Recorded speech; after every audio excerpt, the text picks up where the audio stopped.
as of this morning, we're exactly 6 days away from jumping on a plane and heading to Europe for the next basically 3 months. And in typical Lauren and Daniel fashion, we were supposed to be dropping the Airstream off for storage today, but we're running behind. So instead of staying in the campsite we're at, we unfortunately have to move campsites because somebody's coming into our spot. So, and because we're in St. Petersburg and it's Florida and it's winter time, seriously, we're getting to pay another $100 and almost $50 a night for the next 3 nights so we can actually pack. 3 nights? 2 nights. 2 nights. 3 days. 2 nights, 3 days. Okay, so only $300, but still, it's ridiculous. But I mean, still, like $150 a night is like, I mean, you can stay at a really nice hotel for that. I mean, he's not happy about it either, obviously. Right, Dash? You're not happy either. Yeah, I know. Plus, we have to move campsites. I know. Who wants to move campsites? And we're only moving like 3 spots over. All because we couldn't get our you-know-what together in time to pack. But yeah, that's okay. As always, it'll be entertaining, and we're bringing you along. So let's move campsites. All right, so since we're only moving over a couple of campsites, I'm definitely not going to break things down as much as I typically do. Obviously, I have to get rid of the chocks, the X-chocks. Have to lift the stabilizers. And I put off hooking up the sewer hose until last night because I just forgot that we had to move campsites. So I'm going to have to disconnect that. Now that I really, truly think about it, I have to disconnect pretty much everything. And I'm not really saving much time, but just moving over a couple of campsites. Yeah, so there's that. So I'm just going to go ahead and start breaking everything down.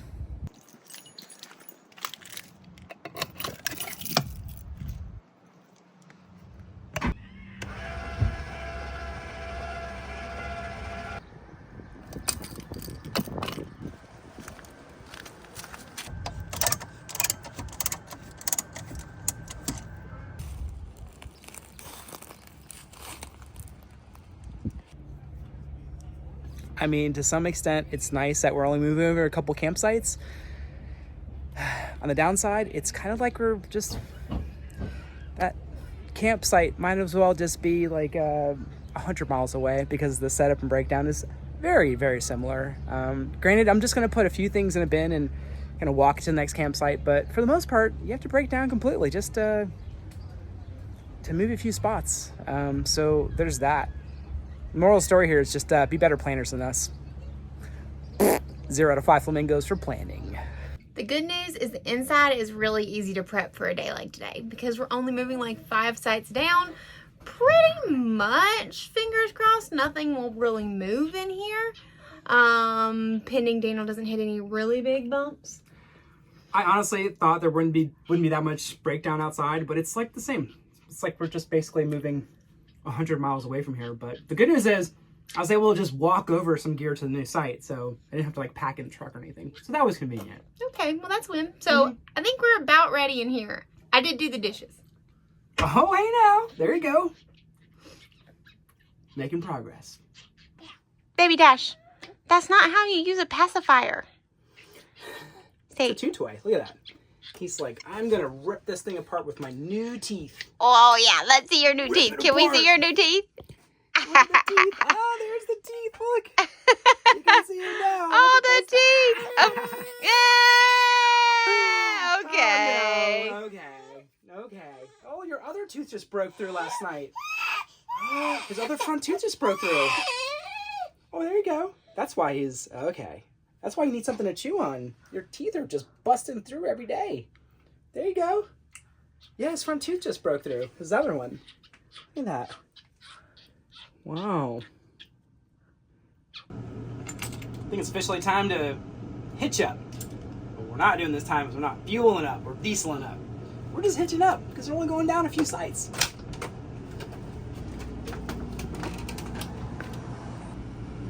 Prepped and ready to go. Including the pantry because, well, that could come undone. Not worth it. But see, all this stuff in the back, it's gonna be fine. It's gonna be fine. But still turning off the lights. What you doing? we're just hanging out, waiting for Mama Bear to get ready. So Oh. that Mama Bear can take Dash and put him in the car, and then Dada Bear is going to hitch up. Although I'm not going to use the sway bars. No. For the campground. Yeah. You mean you can't hitch up the vehicle with baby Dash in your arms? I mean, I can, but ready, dude? Ready? Here we go, dude. Ready? Here, hold on to that. Hold on to that, dude. No? Okay, well, I guess he's not going to help out today. You're not going to help Daddy out today. You were so helpful in the last video. That's okay. Okay, give me the baby. All right, baby Dash, let's get in the car, dude. Yeah. All right, we're not going far enough for baby Dash to get in his car seat. Yeah. What's the GPD? At first, the GP was just to back up down the row and then back into the spot, but it is a pull-through, so if you have to question it, it's always better to take the safe, approach. So I'm basically just gonna pull around the campground and then just pull through and make it easy, make my life easier. I could back all the way up there, but who am I trying to prove anything to? Yep, so I'm opting for the easy route. Sounds like a plan to me. What do you think, Dash? Oh my goodness, you found a cord. We're literally into everything right now. No.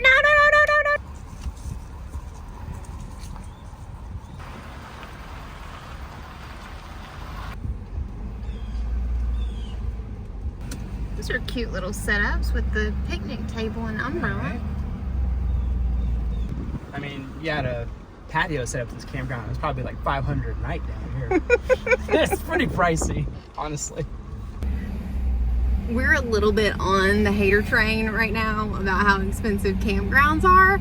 Mostly because when you compare them to what they were 2.5 years ago when we started doing this, like a $60 a night campground was really nice.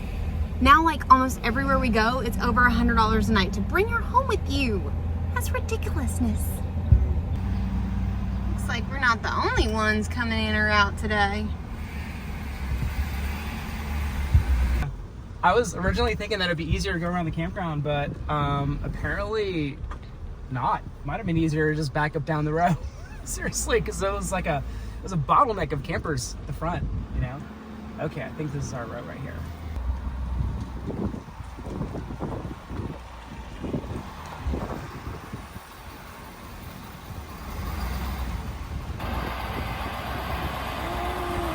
Oh, you having fun, baby Dash? Whoa! Alright, moving into our new spot. Daniel's already got all of our junk on our new table. Oh, we have a new Airstream neighbor.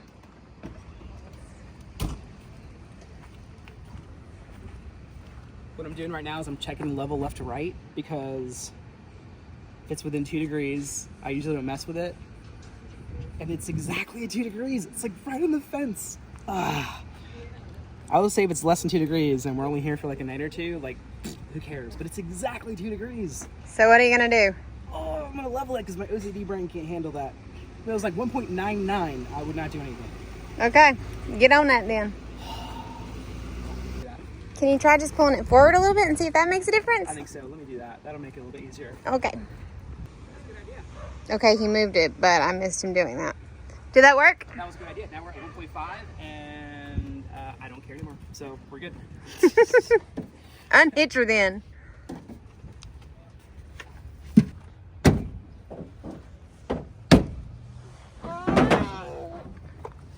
Very first thing. Always. That there are some pretty chalks. Okay, good news. No major movement of anything here in the Airstream. And true story, even the stuff that I put in the sink didn't move. So that's pretty great. Baby Dash, what are you doing, dude? You playing the drums over here on the side? Yeah, that's the thing. Hey, what up? You just having fun? I don't think he's mad about us hanging out in the Airstream for a couple more days. Putting the simple stuff back. We're gonna have to get a new brush before I'm gonna definitely throw that brush out before we leave and get a new one when we come back. As for all this other junk, I believe these were all of the supplements that we were taking with us to Europe. We don't look like drug dealers. What do you think about that, sir? Are you ready for a new adventure? Are you gonna miss your crib/playpen? Dash, what do you think? Ah, you're excited. So there are a lot of options when it comes to storing an RV. And of course, you've got your traditional storage solutions, like kind of like what you would do if you are winterizing it and didn't live somewhere in a warm climate or used your RV full time like we do. But what we're going to be doing is actually storing the Airstream in our truck at our cousin's house because they've got extra land and they said they didn't mind because they're basically wonderful human beings. But you can also do the exact same thing through a solution called Neighborly, which we actually looked into. But since our cousin is very neighborly, that's what we're going to do. But there are a lot of things that we really have to think through about leaving the Airstream because it won't be on hookups while we're gone. So our first step is pretty much anything that's perishable we're going to get out of here, and anything that wouldn't hold up in the heat. As for what we're doing with it, well, we're taking it to my dad's house. So that's part of what we're going to be doing this afternoon, is taking our first load of perishable goods. It's kind of heavy to hold the camera and try to do this. Let's see if this is possible. Oh, this is skills, y'all. We're going to take our first load of perishable stuff and take it to my dad's house. So that means emptying out all of the cabinets and our little pantry. The good news is we've been playing this game where we eat whatever random stuff we just have in the Airstream. So thankfully we don't have a whole lot of stuff. But it does mean we're going to be eating out for the next couple days.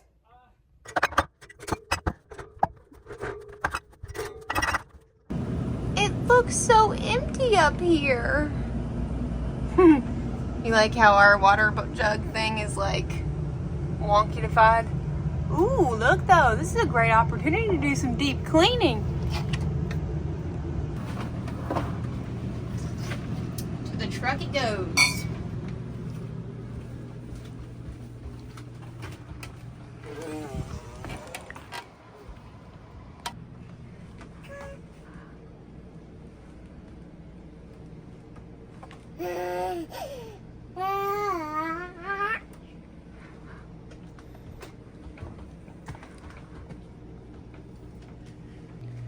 What are you going to be taking over during first round, D?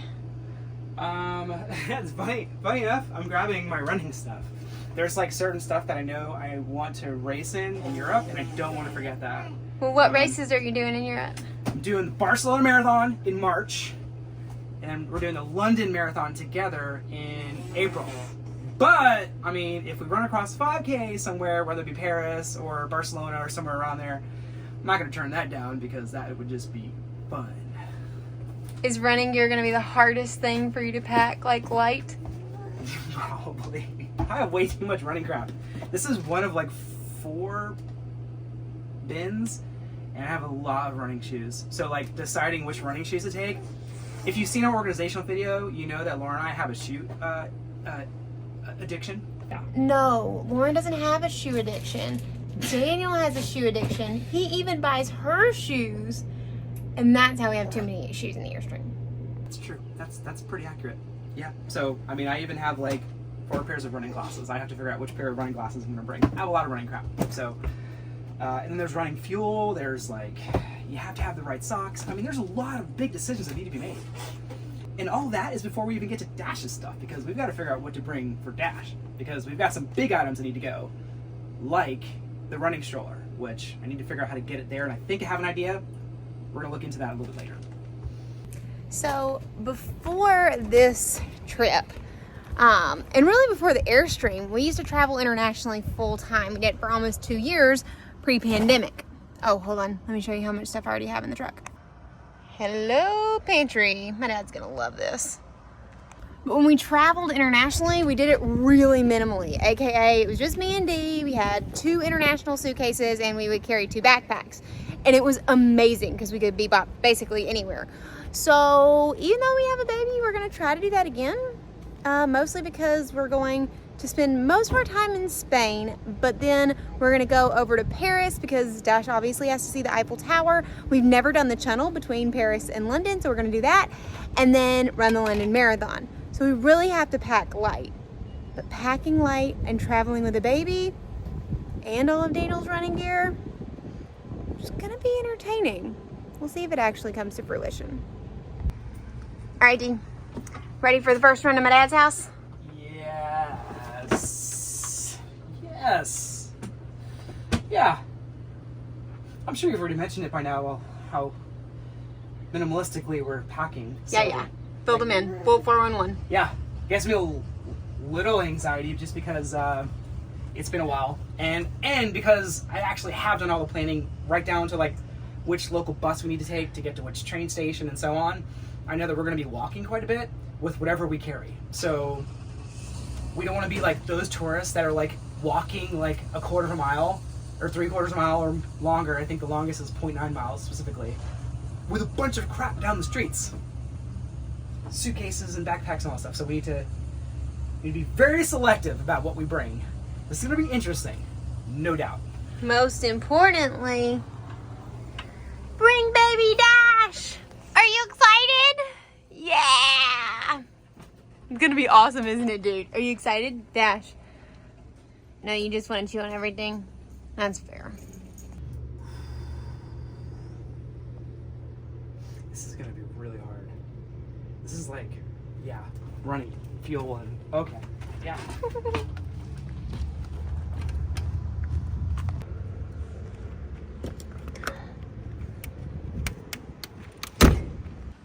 Okay, baby Dash, I apologize for how much junk is back here. You don't like all the stuff back here, do you, dude? All right. It'll be okay, little man. We got a short trip. You're good.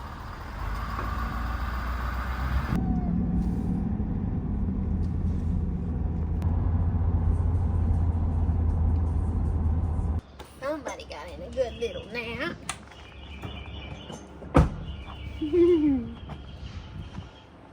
I'll let you grab my computer, Dee.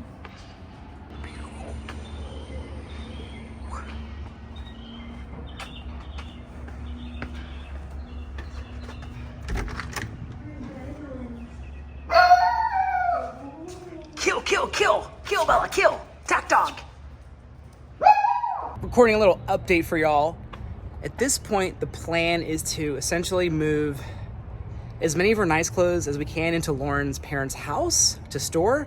There is, when you're storing long-term, always a risk of like moths and potentially destroying some clothes. So I've ordered some stuff for that to combat some of that stuff. But essentially we just thought to ourselves, if the Airstream is going to be sitting around for a few months, basically take out the nice stuff and store it at her parents' house. And then we could always reload it when we get back to the area, because our plan is that when we come back to the US, we're gonna spend some time at our parents' house, and then we can reload the Airstream before we hit the road again to go back out west. So that's the initial plan. We're unloading all of the food goods and everything out of the fridge. I'm going to go through the process of defrosting the freezer. I've got some frost in the back of the freezer that I'll show you in a little bit. But basically at this point, what you haven't seen is just all the going back and forth, bringing stuff to and from the Airstream. So that's my status update, and I will keep you, I'll fill you in on everything as we go. Here's some of our stuff. Obviously, all of this stuff would go bad, so we're gonna give it to her parents.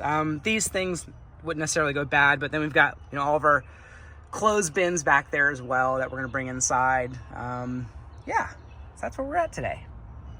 Yep, this is gonna take a few trips. Another round of stuff for storage. Hi, baby Dash. As you can see, we've got a lot of work to do before it's time to actually leave for Spain. But of course, we'll bring you along for the whole crazy thing. Tomorrow, we're taking the Airstream to put it in storage. So you don't want to miss that. If you haven't already, make sure to subscribe. But until next time, make sure you wander local. As you know, it's good for the soul.